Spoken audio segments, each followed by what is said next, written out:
stand or sit. You'll see there's lots of space in the aisles today if you want to express yourself and dance or whatever.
is great and mighty to be praised.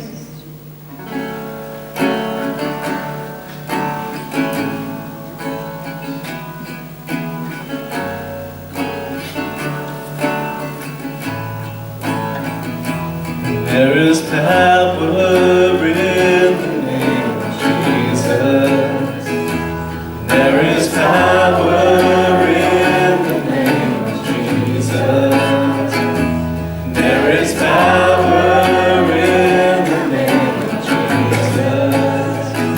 To break every chain, to break every chain, to break every chain. And there is power.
for our King is soon returning. As we hold to this assurance, Spirit come, Spirit come, Spirit come, Spirit come. Pour it out, let your love run over.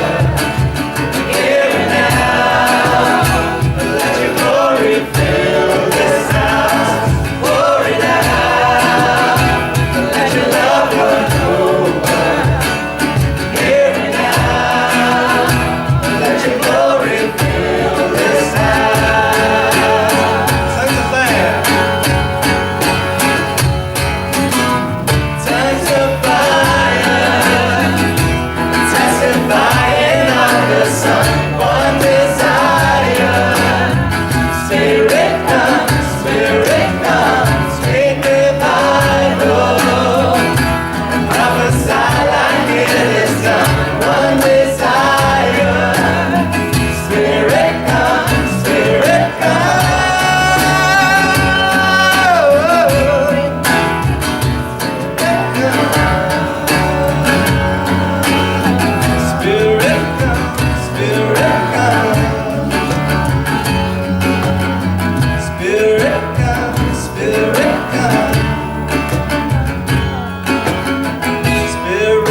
set free in your presence, in your presence, in your presence.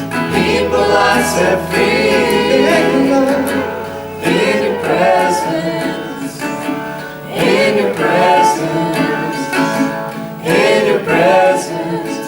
People are set free in your presence, in your presence, in your presence. People are set free. The mountains shake before you, the demons run and flee at the mention of your name, O King of Majesty. There is no power in hell or any who can stand before the power and the presence of the great I am. Great I am, great I am. Oh, my Lord, you are the great I am. Great I am, great I am.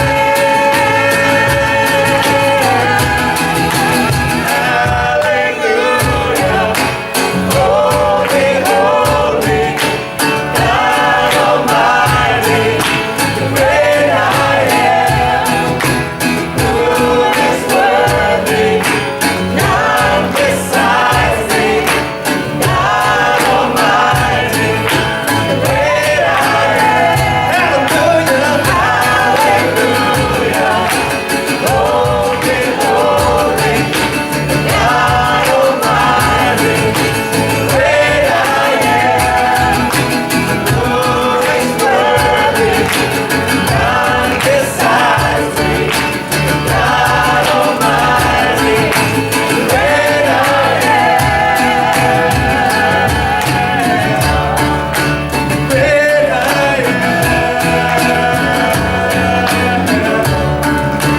Great I am. You're so great, so great, so great, so great. You are so great, so great, so great.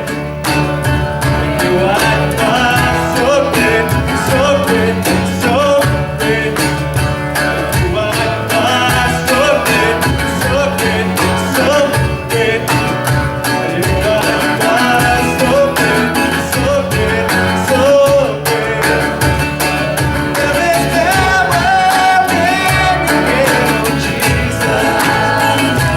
There is power in the name of Jesus. Oh, there is power in the name of Jesus. To break every chain, to break every chain, to break every chain.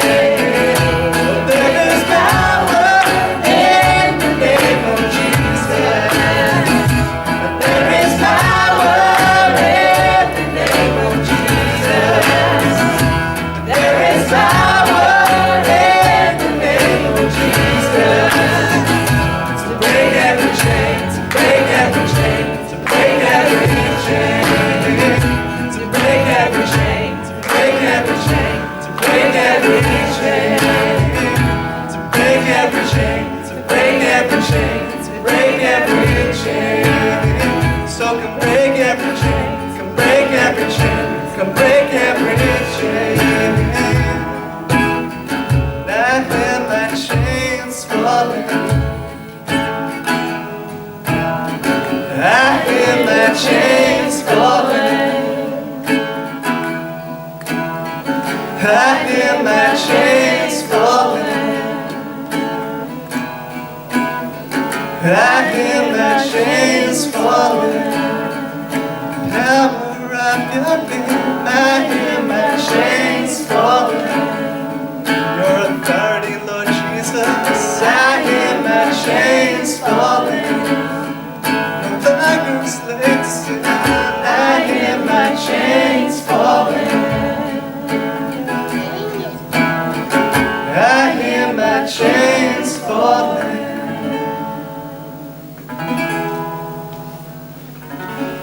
Lord Jesus, we thank you for you.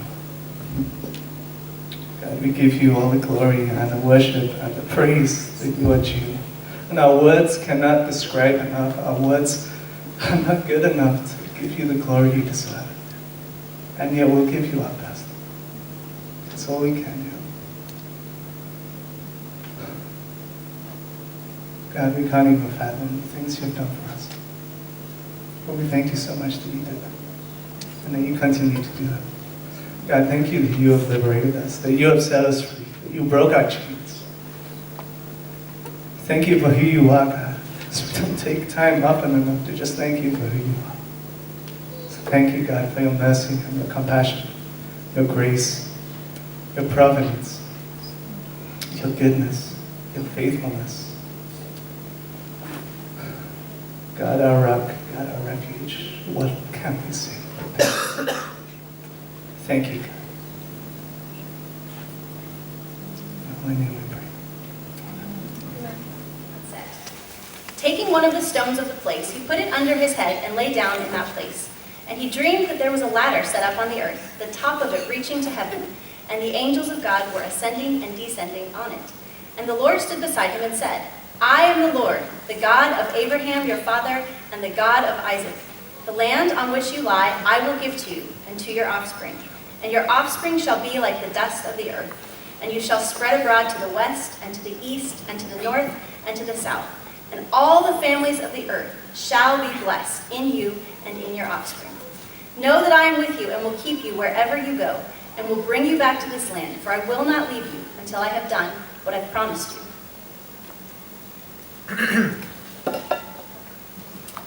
Speaking of offspring.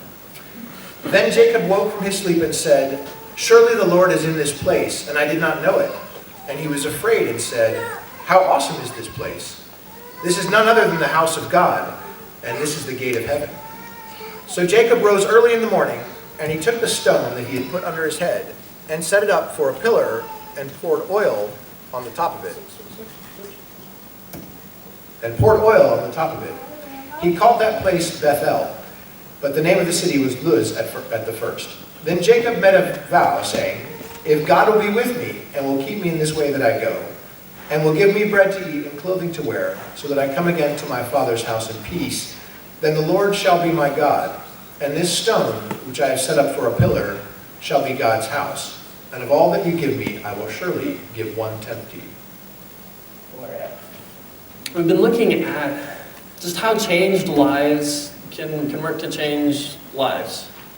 Our hope is that when you're here, in your time in Maastricht, in your time as a part of this family, whether that's just for today or over weeks, months, years' time, that your life is changed by Jesus, and then that shows through you to others, that helps to change their lives with the character, the love, and the power that is found in Jesus Christ. And over the last few weeks, we've been talking a lot about this idea of blessing and blessing others, that God, one of the first things we find out about him in the Bible is that he's someone who blesses. God creates humans, chapter 1. And the next verse said, and he blessed them. That's part of who he is. And then part of us being made in his image is that we're also supposed to be blessing others, that we pass that along, that's what we live out. And so we've been looking at this family and how God blessed them. Abraham, Isaac, and Jacob are some of the men in that line. And we're looking again at Jacob today. Jacob was stubborn. I'm stubborn. I'm the type of stubborn that's like flexible. I know this sounds crazy, but like I'm a flexible type of stubborn, or a stubborn type of flexible, where there's something that I want to see happen, but I can be flexible with the way that we get to that. I'm not the type of person that like, you can only do things one way. It's I know my outcome, and I'm gonna try to get that outcome to work, but I might have to work around it to make that happen. And one way that I say I do that is I use the term I cheat. Not in the sense of I'm cheating. I'll try to explain that, but it's like, I'm willing, there's more than one way to solve a problem, and I'm willing to cheat a little if I have to. For example, we have a couch at my home. I like sitting on couches, that's what they're created for, but our couch is partially broken. So, since I don't really know how to correctly fix a couch, I cheat. And my wife, who studied medicine and has these big medicine books for her medical studies, we just shove those under the couch so that it holds it up. So, it's a cheap way of doing it, but it works.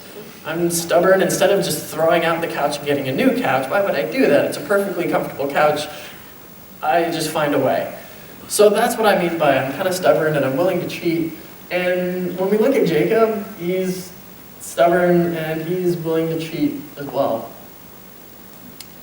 But let's look at some of the ancestry in front of that. As we look at Jacob, we'll first start with his grandfather. His name was Abraham. And I don't know if you ever knew your grandfather or not. I knew one of my grandfathers. He died when I was about 10, and it's one of the few times I remember seeing my dad cry was when my dad was telling us, hey, my dad has died. So that's one of those memories I have with my grandfather, but my other grandfather, I didn't have a chance to meet. He died when my mom was a teenager, before she'd ever met my dad. You know how procreation works. If my mom hasn't met my dad, there's no chance for me to exist. So I never got to meet my grandpa Matt, who I'm named after. And when we read through the storyline of Genesis, if you read it like kind of most people do as we look at it, we're told in one chapter that Abraham dies and about his funeral arrangements. And then later in that chapter, we're told about the birth of Jacob and Esau. So if you just read it straight, you sort of assume that they never met their grandfather. But the Bible is written in a loosely chronological order. Not everything is precisely this happened timeline. And when you read through Genesis and you see the various ages of things, we have the assumption that actually Jacob and Esau did get to know their grandfather Abraham. And that's based off of how old Abraham was when he had his son Isaac, and how old Isaac was when he had his sons Jacob and Esau, these twins, and then how old Abraham was when he died. And you just do a little bit of the math and go, oh, well, there's 15 years after these guys are born before this guy dies. Most likely they lived in a similar region to each other, so there's a good chance that Jacob and Esau spent a little bit of time with their grandfather. So I want to take a little creative license and think of what that might have been like. Grandpa comes over to the tents that they're living in, because they lived in tents in wilderness, desert sort of area. And one night he's sitting inside. Jacob's inside because Jacob is a little bit of a homebody. We're told that he liked to be in the house. Esau's the one who likes to be the outdoorsy one. You know how you meet some twins and they're exactly like each other? I'm not mentioning any names of twins that have recently been in our church. But then there are other twins and they're so very different from each other. I have some relatives that the twins, their names are Randy and Candy. Both girls. They're not close relatives, but I met them this one time, and Randy was total tomboy, and Candy was cheerleader girl, and I was wow, I guess we're named, wow, so very different. Jacob and Esau are like that. They're really, really different. So Esau is this outdoorsy, kind of big, strong guy, even apparently at that age, and Jacob's I just like sitting at home, I like reading my books, I like cooking, that sort of thing. So Abraham's inside, he sees Jacob and says, Jacob, come with me, let's go outside. So he and Jacob walk outside, they find Esau, and it's this beautiful night. A lot of you know what this is like, not living in the middle of Maastricht, when you walk outside at night, and there's all this other, what we call light pollution, so you look up and you sort of see the sky, but not super well. But a lot of you have been in those areas where there's no other lights around, and you're standing in this field, and you look up and you see billions of stars and can see them quite well. How many of you know that feeling? You've ever had it I've been in this, Picture a night like that. Abraham walks out, Jacob and Esau. Says, guys, listen to me. Look up at the stars. There's this one time that God and I were talking, because we're told that God spoke to Abraham like a friend. And so Abraham's just there's this one night where God was talking to me, and he said, Abraham, I'm going to make you a great nation. I'm going to give you children, I'm going to give you descendants. And they're going to be as many as the stars up in the sky. Count them if you can. And those descendants, they're going to be a blessing to every family on earth. When God promised me a son, you know who that was? That was your dad, Isaac. I mean, when I had him, it was a miracle. I was old. To which, obviously, grandkids are going to be like, Grandpa, you're still old. You're really old. It's like, yeah, I was 100 years old when I had your dad. You're so old. Yeah, okay, we're over that now. Back to the sky. Looking at the stars. God promised me that. And you too. You're my stars. Think of a teenager just hearing that. Now my guess is that Abraham would have used the stars. God actually gave him several pictures. He told him, your descendants, they'll be like the sand of the seashore. Your descendants, they'll be like the dust of the earth. Your descendants, they'll be like the stars in the sky.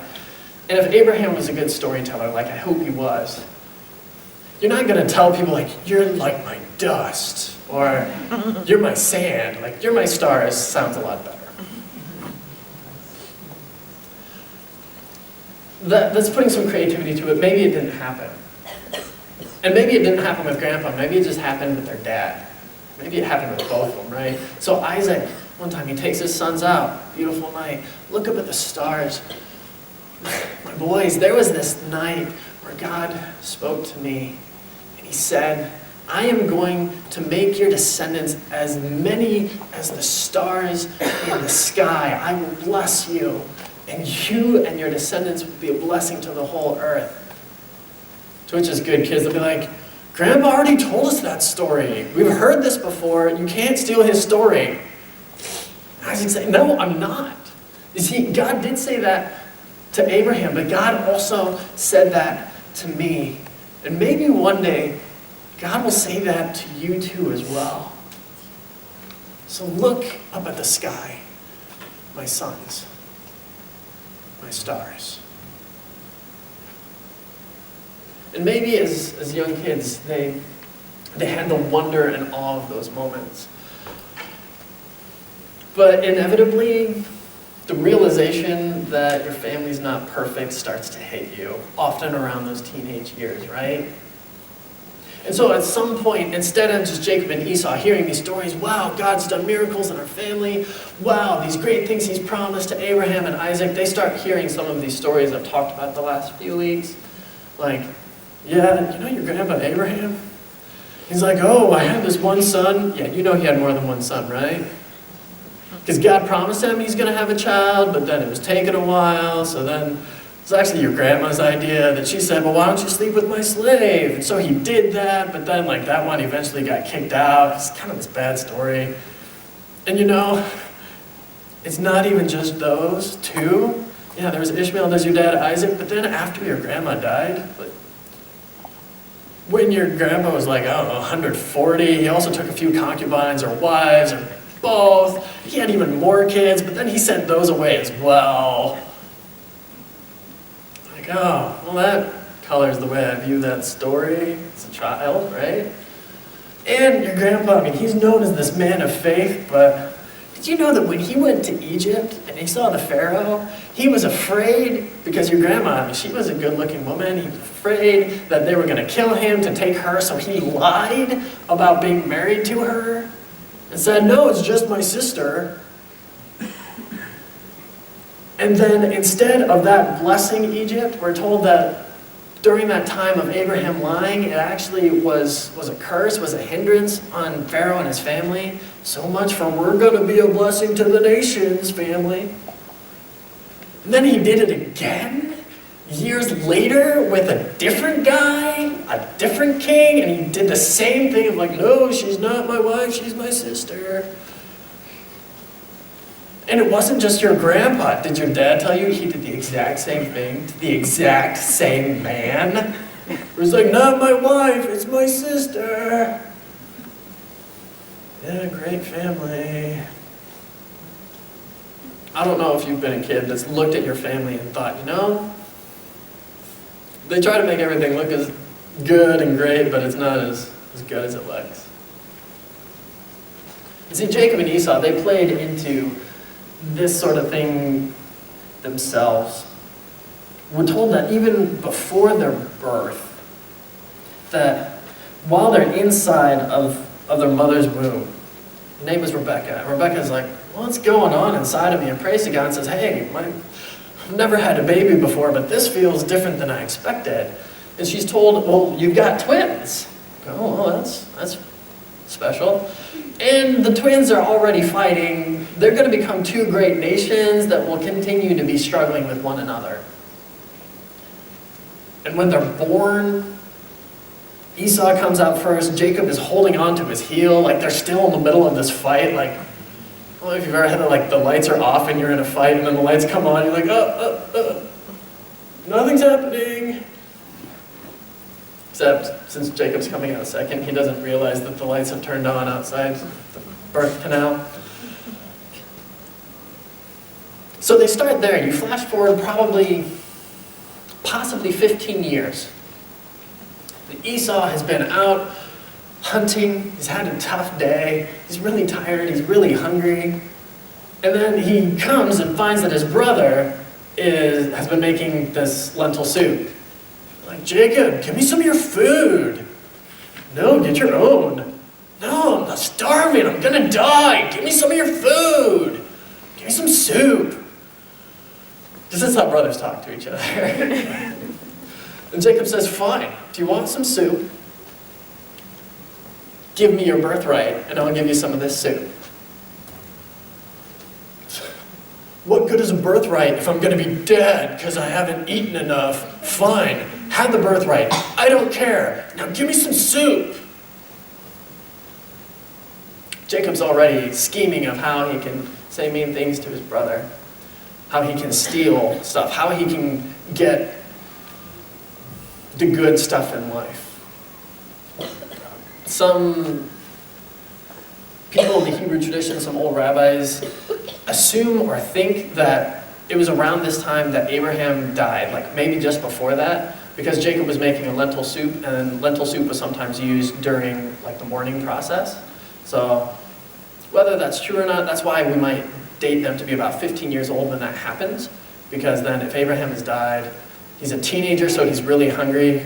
I was a teenage boy, I've lived it, I get that. Like, I feel like I'm gonna die if I don't get food. And the difficulty in processing and sometimes the unhealthiness of those interactions. Maybe it was then, maybe not.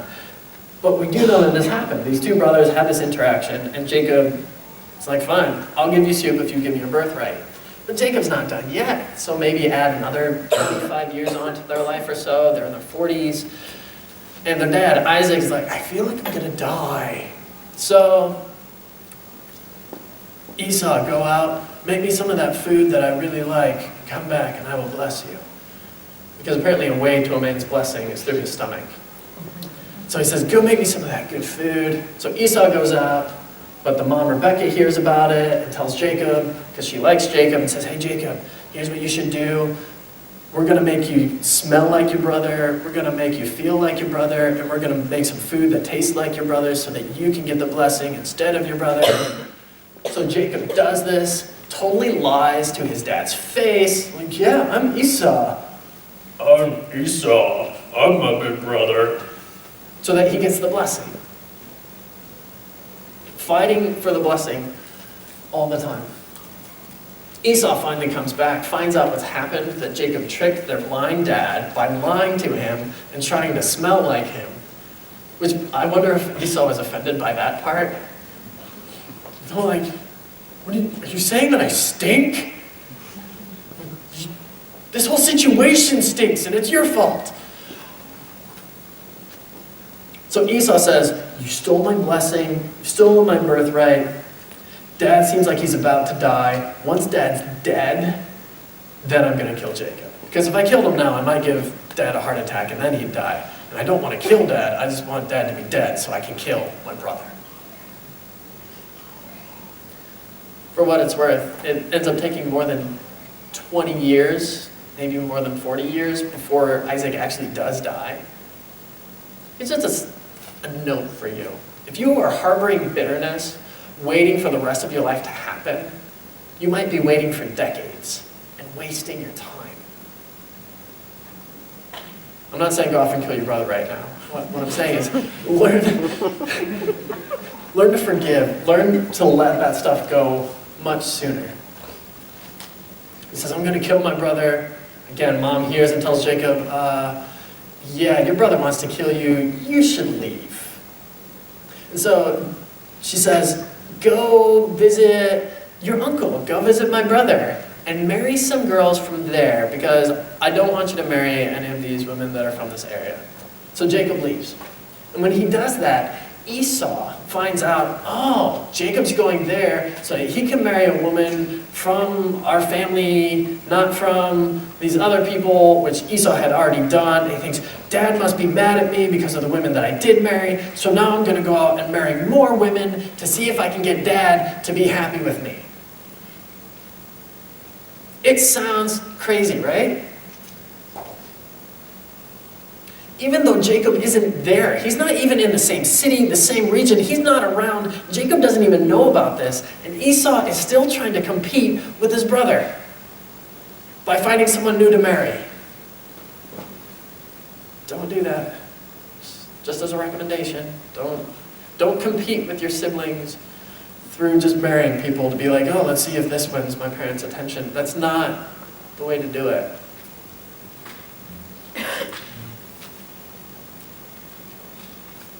So Jacob goes off, and he's been fighting for his blessing all of his life. And you'd think that he could have just learned the lessons from Abraham and Isaac. Like, okay, I saw these things, don't lie, don't run in fear, don't do all this stuff. But some people have to learn the hard way. And I guess Jacob's the kind of guy that had to find out for himself. And so Jacob goes out into the world to see what he can do with his life. But as he's traveling, and we're told he has almost nothing. He has his staff. He's sleeping one night, and we come to what our Bible reading was, that God speaks to him in a dream. And in this dream, he sees ladders going up to heaven, and there's angels and all of this. But God says to Jacob, I'm going to be with you, I'm going to take care of you, and your descendants are going to be like the dust of the earth. And I'm going to bless everyone in the world through you and your descendants. I wondered if he remembered standing outside with his dad or with his grandpa. It's like, this is what they were telling me about.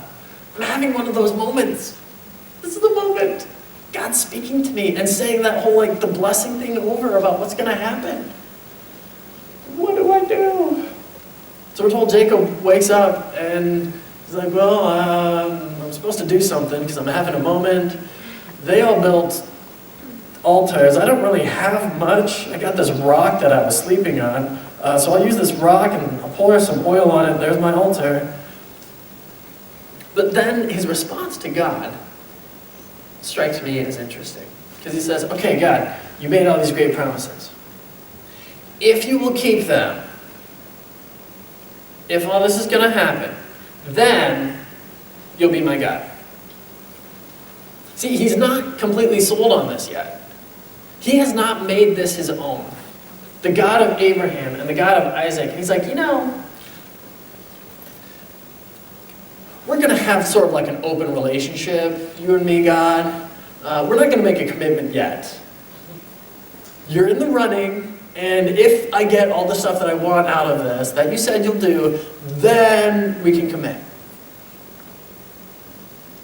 Jacob is still fighting for a blessing that was already there. Jacob goes off to his uncle, finally reaches there, finds a woman that he finds attractive, and I'm going to marry your daughter. Ends up marrying both daughters because he gets tricked into it, and then he's worked for his uncle for 14 years. It says, Uncle, I worked for 14 years. I got a wife, and I got 2 wives. I got my life going for me. It's maybe time for me to leave. But his uncle says, no, you should stay. Because God told me that the reason I'm being blessed is because you're here. And Jacob's like, yeah, I'm a blessing to you. but I want to get my own stuff now. Laban's like, no, stay, name your prize. So Jacob says, okay, well then we'll do this thing with our goats, because he's like a goat herder, shepherd, goat herder guy. He's like, okay, all of the splotchy goats will be mine, and all of the non-splotchies will be yours, and this is how we'll do it. It's like when you're playing billiards and one is stripes and one is solids or something. It's like, okay, these are all mine, these are all yours, and I'll work for you a little longer. He works for 6 more years, and there end up being a whole lot more stripes than solids. So he's been making a lot of money off of this. But even in that process, we're told that how he was doing it was sort of based off of, I had this dream from God, and so I started doing this. He's intentionally trying to get as much as he can for himself. But then he finds out that his uncle isn't happy with him anymore, partially because he's been trying to swindle his uncle out of everything that he can. And God says, Jacob, you should go. So Jacob deceives his uncle, takes all his wives and kids and all the goats that are his, and runs away as quickly as possible. It takes 7 days for his uncle to catch up to him and say, why did you deceive me and run away without saying goodbye? Yeah, they're your wives, but they're my daughters. These are my grandkids. I should at least get the chance to say goodbye. He's like, yeah, I was concerned because of the way that you've been acting, that you were going to try to cheat me again. So I cheated you first.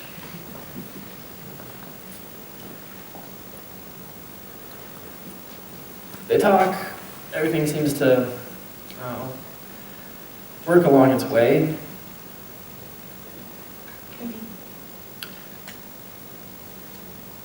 That's at the end of Genesis 31.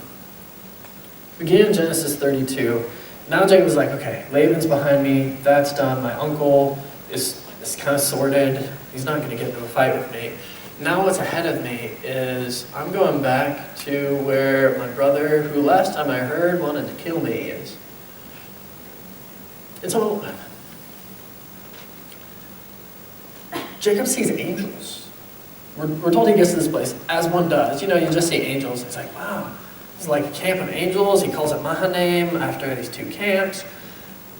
And he prays to God. And the prayer that he has still sort of says the same thing that he was saying before. Like, God, you promised me this good stuff. And right now, I'm afraid for my life. I think Esau's going to kill me and my wife and my kids, but you promised me that I'm going to have all this great stuff and descendants, whatever. So, God, could you do something about that? We're not told that he's wrong in that prayer, but even that just shows me, like, he hasn't decided yet that God is God. His wives are taking along the family idols, which are other gods, and they're still in this family. He's apparently been around it the whole time. He's like, I'll listen to God when I feel like it, but I'll run to these other things when I feel like it too. And so Jacob, even though he's asked for God's help, he starts making his own plan. Okay, Esau's going to come to see me, so I'll send some people ahead and be like, hey, your brother Jacob is coming. And then I'll send some others, and they'll have lots of gifts, and be like, hey, your brother Jacob's coming. Here's all these gifts. And then I'll send a second group of people, and they'll be like, we have some more gifts for you. So that hopefully, like, the first people he sees, he's like, I'm going to kill my brother. The second people he sees will be like, oh, well, okay, my brother's not that bad. By the third one, hopefully he'll be like, well, okay, yeah, my brother, great. And then by the time he sees me, hopefully my brother will not be really mad anymore. Which, in some ways, can be a good process to use. If you know that you're talking to someone who takes a while to process stuff, this can be a way to approach it. But we're not told he's doing it because he's trusting God. He's doing it because he's afraid. And eventually, he sends his wife and his kids and everyone across. And so he's left on one side of the river by himself, which is the way that he was way back in the day when he was going to his uncle. Even in the prayer, he'd been like, God, when I showed up, all I had was my staff. And now I have so much more stuff now that I'm leaving. But at this moment, in Genesis 32, he sent all his stuff across, and he's left by himself again. And then we have this weird instance, where we're told that Jacob and a man wrestle all night long. And it kind of comes out of nowhere, like, so Jacob's by himself, and then he starts wrestling. I've never had that moment in my life. When I'm just walking around, I'm worried about tomorrow, and then here's someone I'm going to start wrestling. Hey, let's wrestle!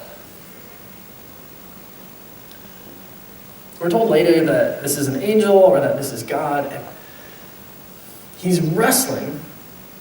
And this story has so often been portrayed to me as this is what we're supposed to do. We're supposed to wrestle with God and hold on to him until he gives us his blessing. Because that's what happens. They're wrestling. And we're told that the man who is wrestling Jacob realizes that he's not going to overcome him.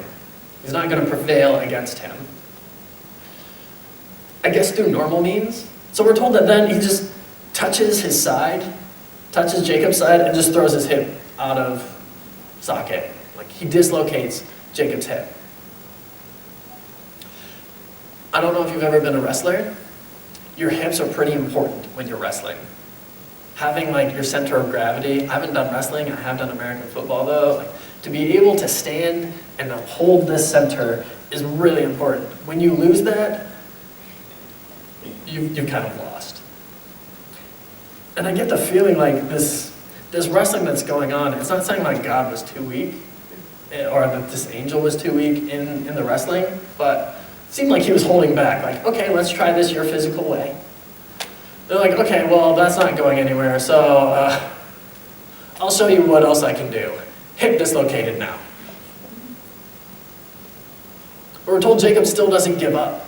He's kind of like, it's only a flesh wound, and he's holding on for dear life. The guy's like, let go of me. It's almost sunup. I'm kind of done with fighting underneath the stars in the nighttime. If you haven't seen the stars yet, why are you going to see it now? Let me go so I can leave. And Jacob says, no, I'm not going to let you go until you bless me.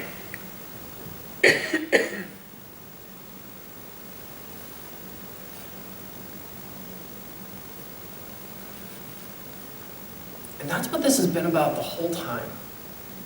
All of Jacob's life has been him wrestling to get some kind of blessing that he thought he didn't have yet.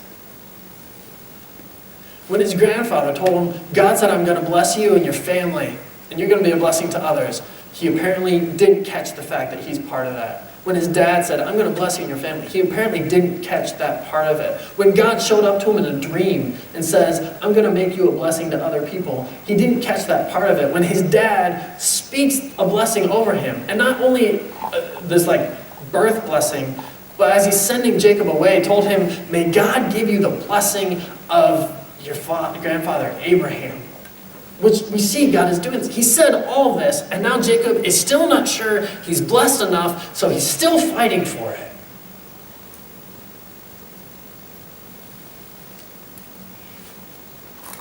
Have you ever been that way? Where you will fight and you'll scratch and you'll claw and you'll try to do your best because you're not sure if God has blessed you yet. You're not sure if it's gonna turn out good enough for you. So you want to make sure that you pray a little harder, or you sing a little louder, or you do a little bit more because you're trying to impress or please God. You're trying to make sure that if you fight him enough, if you hold on just long enough, he'll finally bless you. When he's been telling you you've been blessed all along. The problem wasn't a lack of blessing. The problem was a lack of trust. And here's part of why I say that.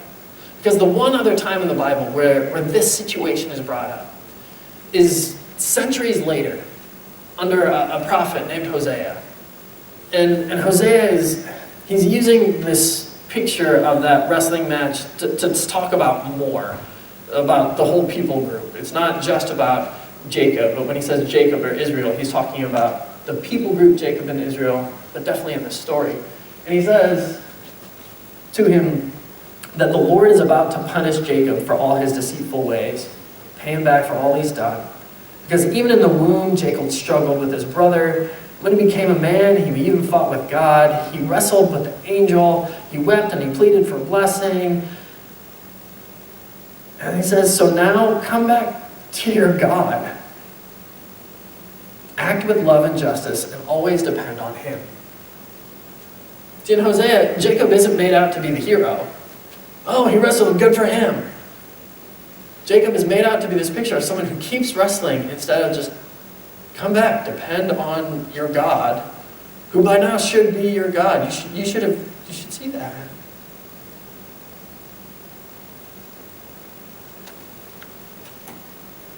Because after that, so the man does bless Jacob. And the next day, Jacob eventually sees his brother Esau. He doesn't get killed. Things go really well. God seems to answer that prayer. And then like a chapter later, God has to show up to Jacob and be like, hey, Jacob, you remember you made that promise to me that if I brought you back safely, I would be your God? Yeah, now's a good time for that. Go back to Bethel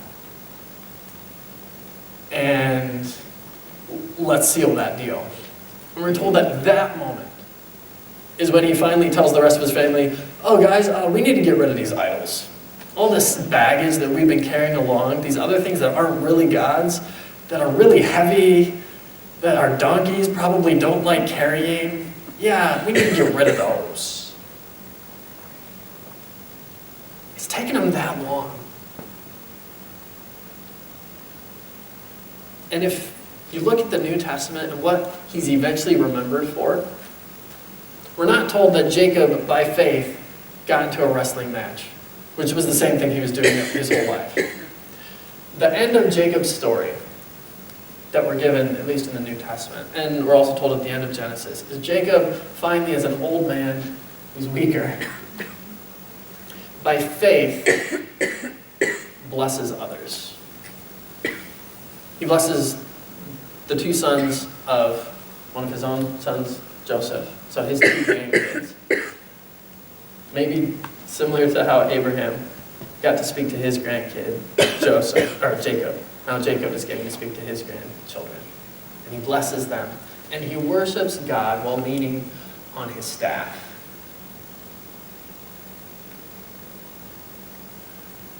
The term used in Hebrews in the New Testament is a staff, like you would carry. In Genesis, it's a little less clear because of how the Hebrew language works. They think maybe it was a bedpost or a staff. It could be either. Here's why I think it's actually a staff. Because Jacob, so he gets to the end of his life, right? He's been a shepherd throughout his life. What do shepherds have? They got a staff. Jacob is the first person in the Bible who refers to God with a shepherding analogy. Where he says that the God of Abraham, God of Isaac, has shepherded me to this day, has fed me, has taken care of me to this day. So it's not David in Psalm 23, the Lord is my shepherd. He's just pulling from this picture Jacob gave. So Jacob, when he's old, and that's when he says this, like, oh, the shepherd analogy he uses is when he's blessing the two sons of Joseph, what we're talking about in Hebrews. So he's got a staff, showing the whole shepherd picture. While we're on top of it, the one thing that Jacob said he had when he left his family was, I only had my staff. And now he's at the end of his life, and what's he's got a staff. And we're told that his hip had been dislocated, and he walked with a limp for the rest of his life. If you're a shepherd who's got a staff anyway, and then you've got a limp, what do you think you're going to rely on? Your staff. So he gets to the end of his life, and this staff is a picture of all the stuff he wanted, maybe. It's kind of like his Rosebud, if you're a Citizen Kane movie fan, where he looks back and goes, God, all these years ago, was a part of my life, long before I had kids, wives, before I had houses, before I had money, before I had all those things that I was looking for. God was already my God then. He was already taking care of me then. He has been leading me since that moment. And instead of just saying, well, God's one of these gods to me, he gets to the end of his life, and he's finally weak. We're told he's dying. He's leaning on his staff. I read a blog that said that day during the wrestling match, that the Lord did bless him, but blessed him with need, blessed him with an injury that taught him to yield, because he was unwilling to yield on his own.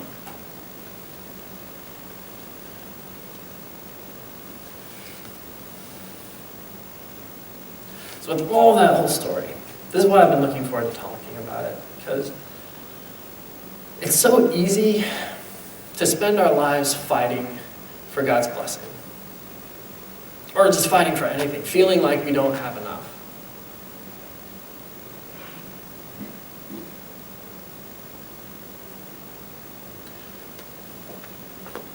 When I first became a Christian, I was a lot like that.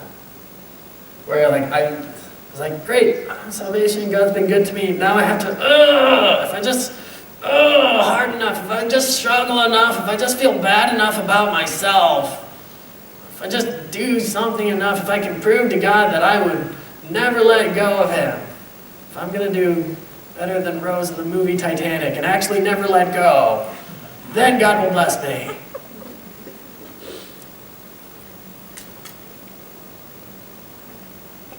When I was in university, I lived in a dormitory, so like kind of a big apartment with all these students, and several hundred of us. But there was one man, Tomas Cunningham, who was over the whole building. He was the guy that was in charge of it. And I became friends with him. He was probably a decade or so older than me, was also a Christian. And so every now and again, I'd be like, hey, Tomas, let's hang out. So I would go sit in his room down on the first floor.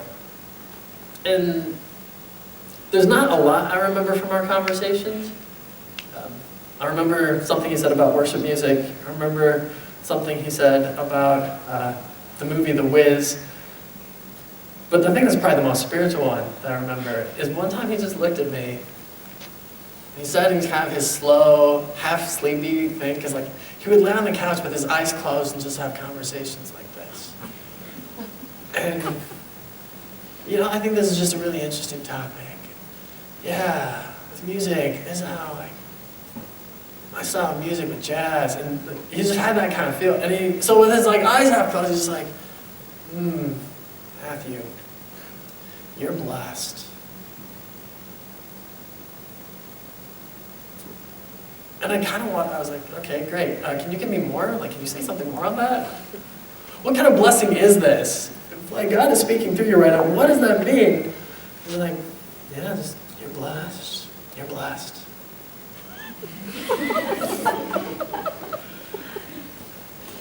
But he didn't just say that all the time to everybody. It wasn't fake. It was something that I believe actually was meant for me.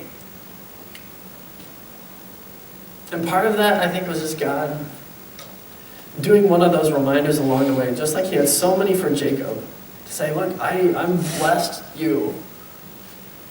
For me to finally stop fighting that.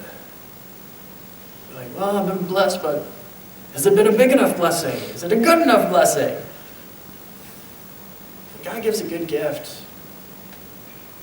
It's a good gift. And I can trust that, and I can depend on him.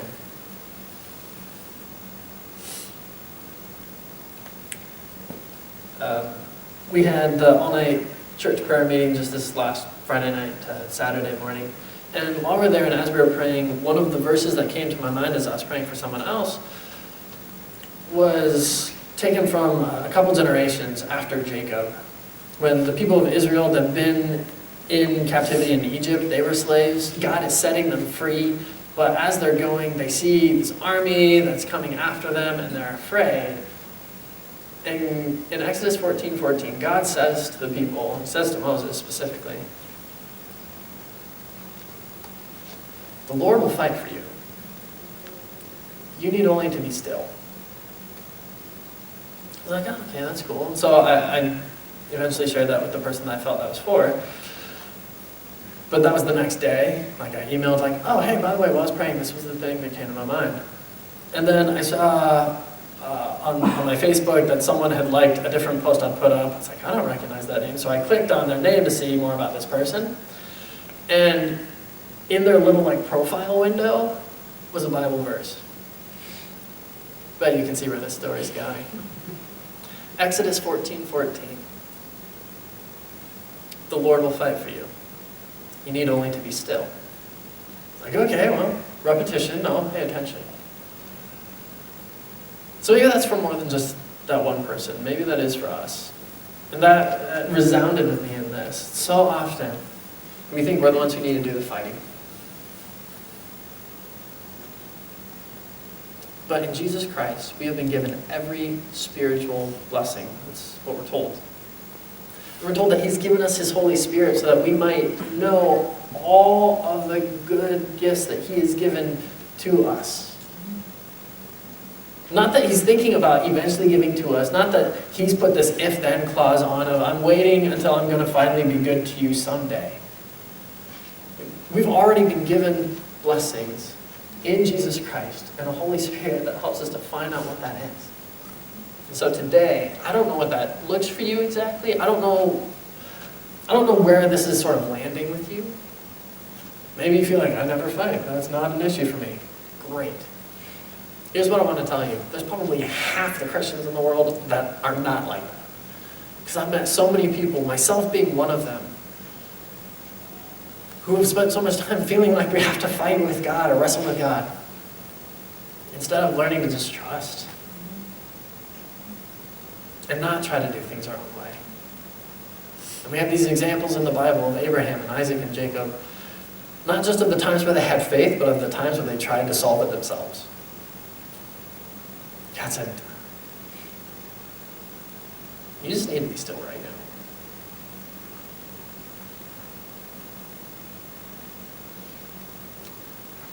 Let's pray.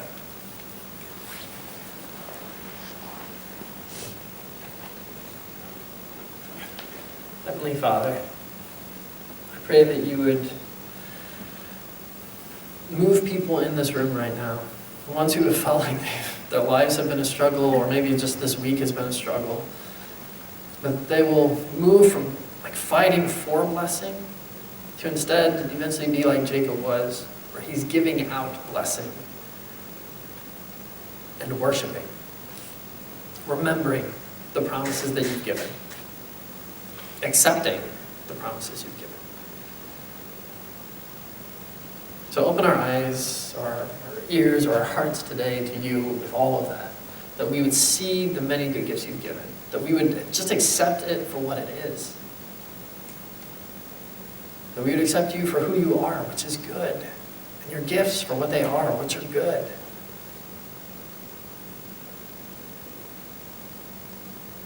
I pray that your Holy Spirit would confirm with my voice that they're blessed. And that they're here today, and deep inside, that in Jesus Christ, you're blessed. And for those who have been not making God their God yet, or who aren't really sure about that, who haven't made that commitment, I pray that today would be one of those days that they say, I'm going to stop fighting this, but I will accept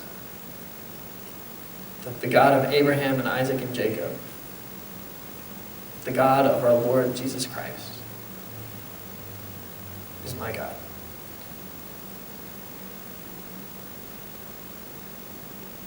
Thank you that we can pray in the authority of Jesus' name. Amen.